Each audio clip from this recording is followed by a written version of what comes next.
They paid to go see James Cleveland, church folk.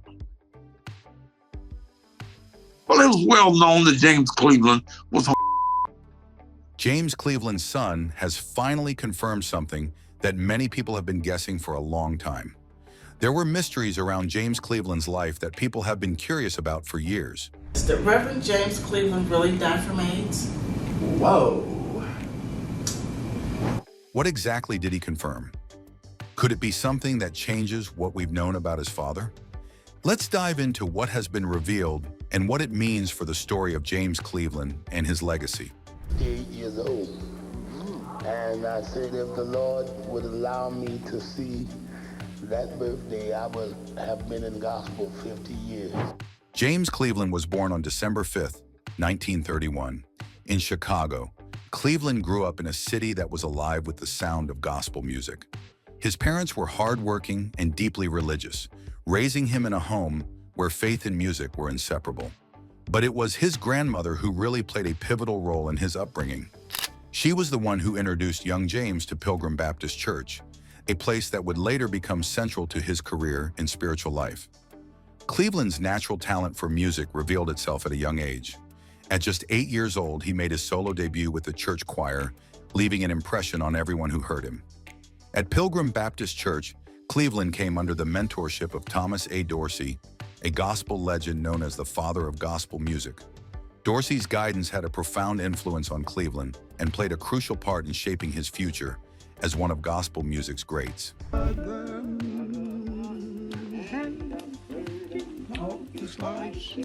In addition to Dorsey, another major figure in Cleveland's early life was Roberta Martin, a renowned gospel singer and pianist who also performed at Pilgrim Baptist. Obey, no matter where. Cleveland idolized Martin, and her influence on him was undeniable. It was Martin and her group, the Roberta Martin Singers, who helped mold Cleveland's unique style of gospel music. Inspired by Martin's incredible talent, young James began composing his own music, which would later define his career and help him become one of the most influential voices in gospel. However, life wasn't always easy for Cleveland growing up. He came of age during the Great Depression, a time when money was tight and luxuries were few and far between. His family couldn't afford a piano, but Cleveland didn't let that stop him. He made do by practicing on the windowsill of his home, using the crevices and wedges as imaginary piano keys. He often recalled how he would sit there, tapping away on his makeshift piano, dreaming of the day when he could perform on a real one. Despite the financial hardships, Cleveland's dedication to music never wavered. By the time he was in high school, his parents managed to scrape together enough money to buy him an upright piano. That was a turning point for Cleveland. With a real instrument at his fingertips, he practiced tirelessly, developing a style that blended traditional gospel with the jazz influences he picked up along the way.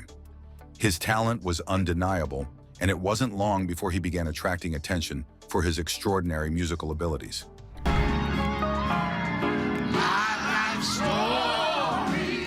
As a teenager, James Cleveland's musical journey continued to evolve when he joined a local gospel group called the Thorn Gospel Crusaders. It was here that his talent as a composer truly started to shine. The group quickly began featuring his compositions, and his work caught the attention of some of the biggest names in the gospel music community. One of his earliest compositions, Grace is Sufficient, became a major turning point. When it was performed at a Baptist convention in 1948, it was so impressive that Roberta Martin, one of gospel music's most prominent figures, decided to start publishing his work. This marked the beginning of James Cleveland's professional career and solidified his place in the gospel music world.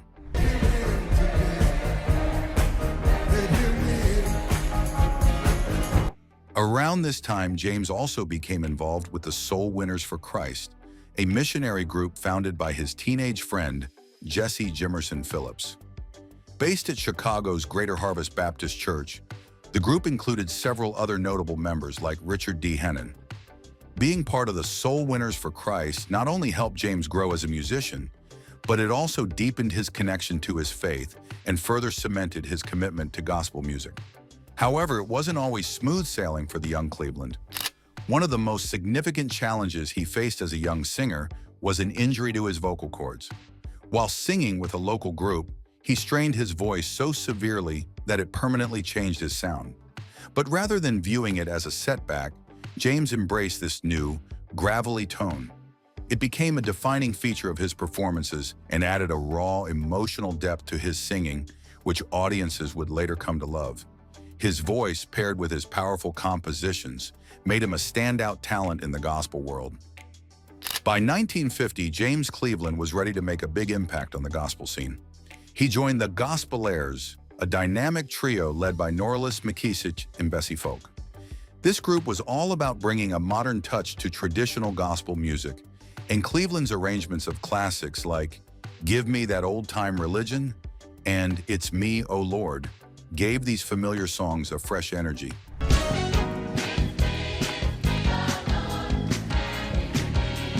However, the Gospelaires didn't last long, and when the group disbanded, Cleveland found himself working alongside one of his early idols, Roberta Martin.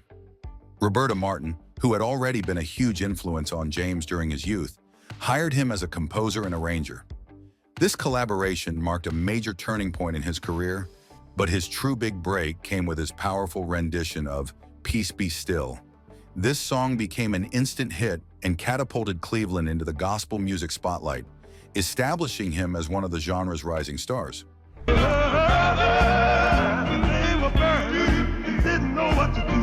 Next, James began working with his childhood friend Albertina Walker, who had founded a gospel group called the Caravans. The Caravans would go on to become a legendary group and a launchpad for many future gospel superstars. Cleveland took on multiple roles in the group, serving as a composer, arranger, pianist, occasional singer, and even a narrator.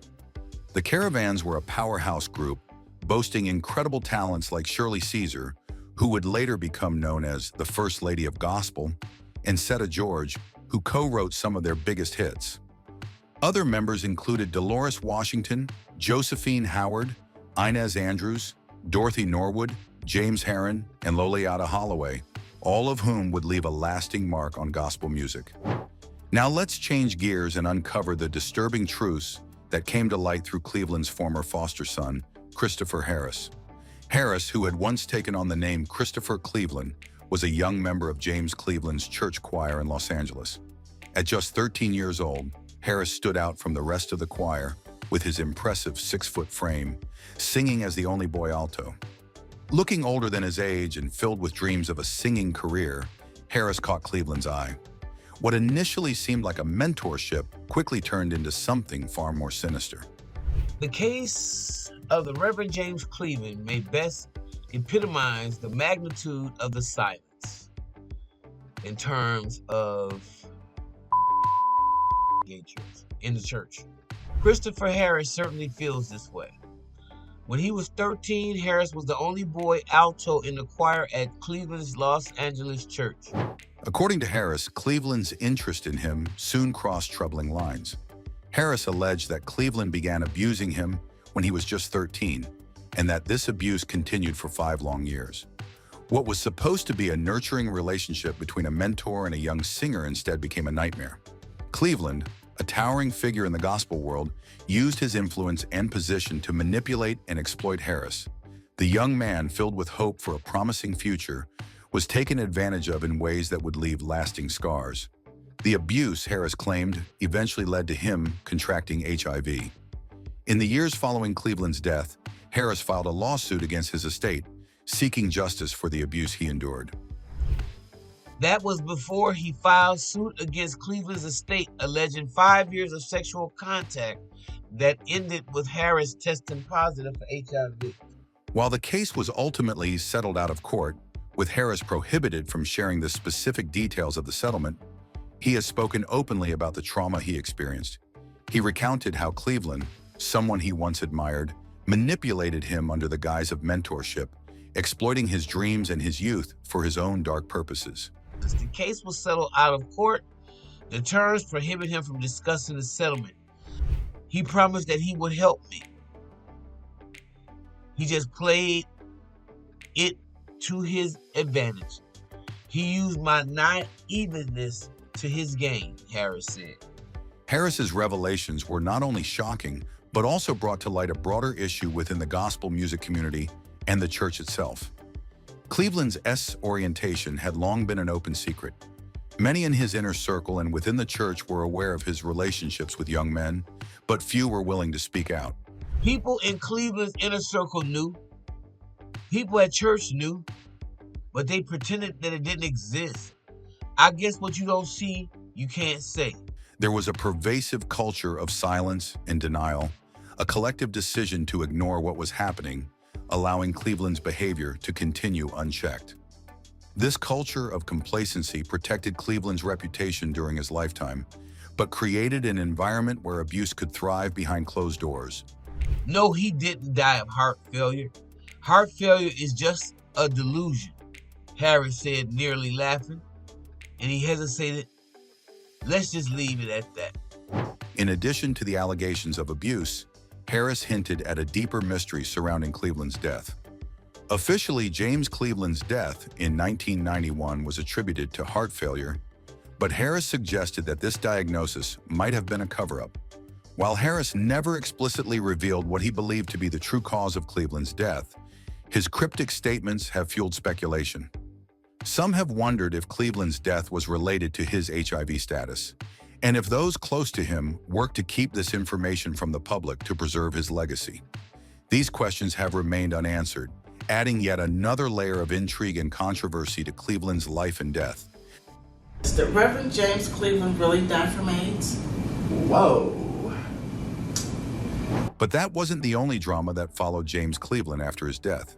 When he passed away, he left behind a legal mess that was far from easy to untangle, all because he didn't leave a will. One of the biggest controversies involved Andre Cleveland, a music producer who claimed to be Cleveland's adopted son. Andre believed he was entitled to a share of James's estate and took the fight to court to get what he thought was his due. Andre, whose real name is Andre McKeesick, said he had been like a foster son to James Cleveland. The story went back to when Andre's mother, Esther McKeesick, moved to Los Angeles in 1968.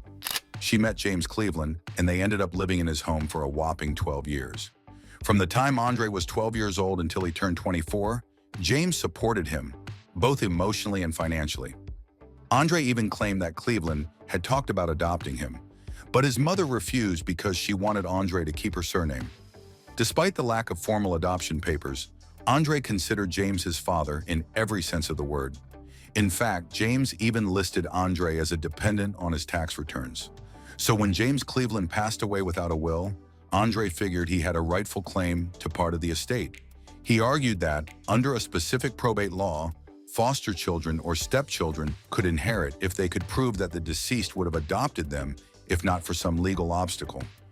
Andre filed petitions in court, hoping to transfer some of Cleveland's property to his estate. But things didn't go as smoothly as Andre had hoped. The court had a different interpretation of the situation. They pointed out that once Andre turned 18, there wasn't any legal barrier to Cleveland adopting him. In fact, Andre had turned 18 16 years before James's death, meaning James had plenty of time to formalize the adoption if he had wanted to, but he didn't. Because of that, the court decided Andre didn't qualify under the probate law and wasn't entitled to inherit. The trustee of Cleveland's estate, Annette Mae Thomas, didn't make things easier for Andre either. She opposed his petitions and argued that Andre wasn't legally adopted and only mentioned as a friend and godson in Cleveland's trust. Andre was left with a specific gift of $10,000 from the estate, which he had already received. But beyond that, Annette didn't think Andre had any standing to ask for more, and she filed for summary judgment to block him from claiming any of Cleveland's property. The court agreed with Annette. The judge ruled that Andre didn't meet the legal criteria to be considered an interested person under probate law. Since Andre's mother's refusal to allow the adoption wasn't an issue after Andre turned 18, Cleveland had every opportunity to adopt him afterward, but didn't. With that, Andre's case for inheriting part of the estate was shut down. Still, Andre wasn't ready to give up. He appealed the decision, hoping that the appellate court might see things differently. Unfortunately for Andre, they didn't. The appellate court upheld the summary judgment, emphasizing that the probate law required a legal barrier to adoption to be the only reason an adoption didn't take place.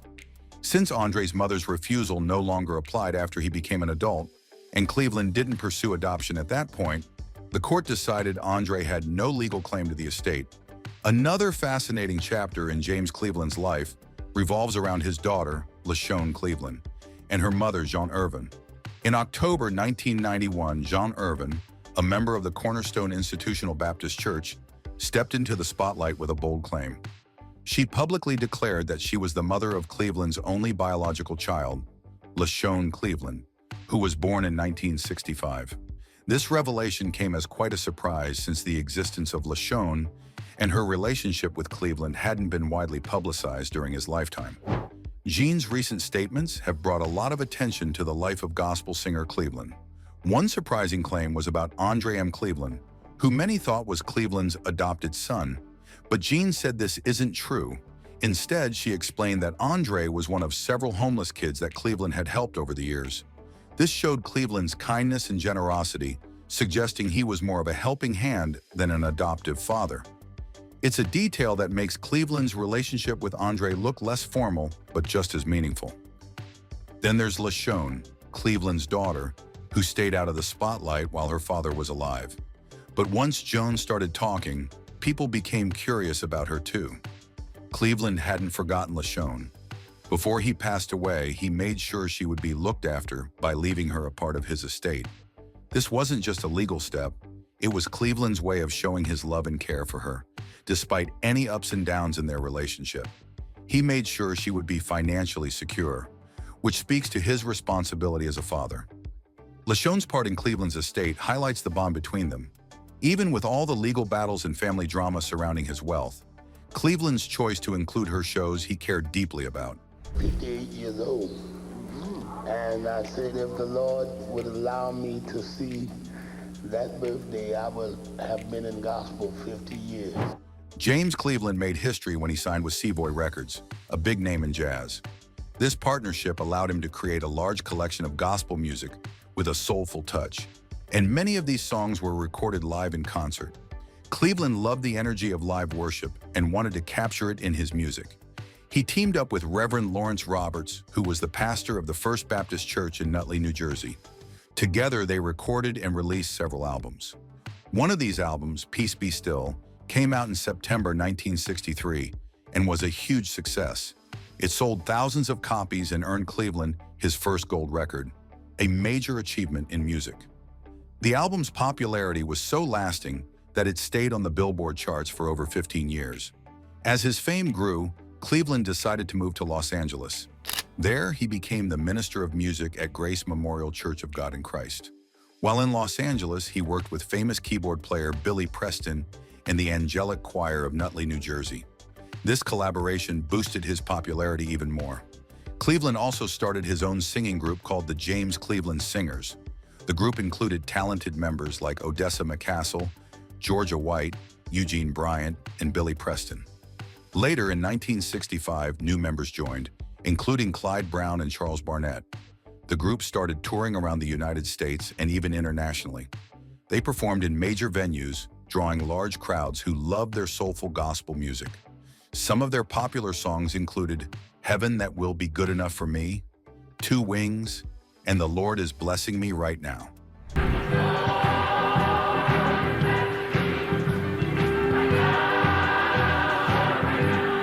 Cleveland's influence in gospel music continued to grow as other talented singers joined his group. Two notable members were Marva Hines and Cleo Kennedy, a well-known soprano soloist. They remained in the group until Cleveland's passing.